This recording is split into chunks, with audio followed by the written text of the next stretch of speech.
Võrreldes teiste riikidega, vähemalt Lääne-Euroopast on see siiski suhteliselt madalam. Aga poliitikast huvitumine muidugi sõltub väga paljuski ka inimese vanusest ja sotsiaalsest staatusest. Üldiselt kui vaadata huvi poliitika vastu, siis Eestis noored on pigem grupp, kes ei huvitu poliitikast. Kui vaadata laiemaid uuringute tulemusi, aga samal ajal selle grupi sees on väga selgelt eristunud tõesti need, kes on nüüd rohkem huvitatud ja need, kes on enam-vähem täiesti ignorantsed.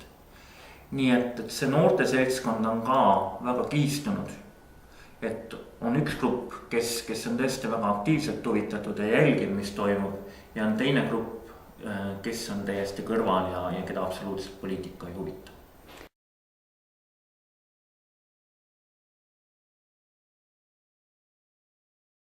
Aktiivne kodanik ja aktiivne kodanikuühiskond on ju väga oluline ka demokraatia seisukohast. Et kui kodanikud ei ole huvitatud sellest, mis riigis toimub ja mis saab valimistel ja nii edasi, siis ju demokraatia ka ei tööta.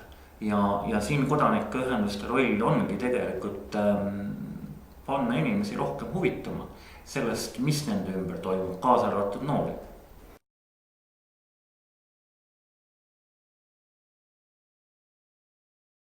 Ma arvan, et see efekt noortele on kindlasti suurem kui poliitikutele.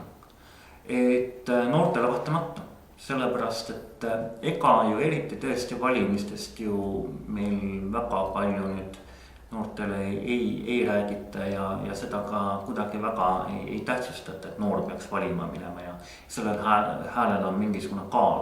Eriti nüüd kohalike valimiste kontekstis, mida mina pean ka ikkagi väga olulisteks valimisteks igapidi.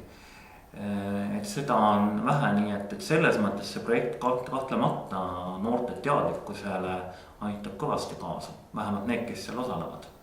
Mis puudutab nüüd poliitikutesse, see oleneb, kui millist meedia tähelepanu see projekt saab ja millised tulevad ka näiteks need valimiste tulemused.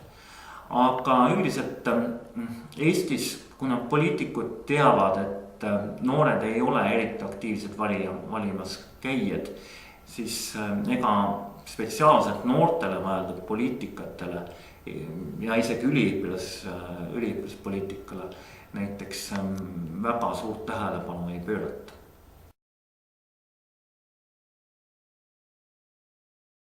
Tulemused avaldatakse, et siis võib ju tõesti öelda, et nad kedagi mõjutavad kuidagi, eriti kui nad käiakse välja nüüd niisuguses võtmes, et näete, noored toetavad seda ja seda erakonda.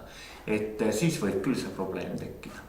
Aga muus suhtes, kui kodanikuhariduse niisugune instrument ja selleks, et tõstmaks noorte poliitilist aktiivsust, eriti kui see on väga neutraalselt korraldatud see üritus, siis siin ma probleemi ei näe.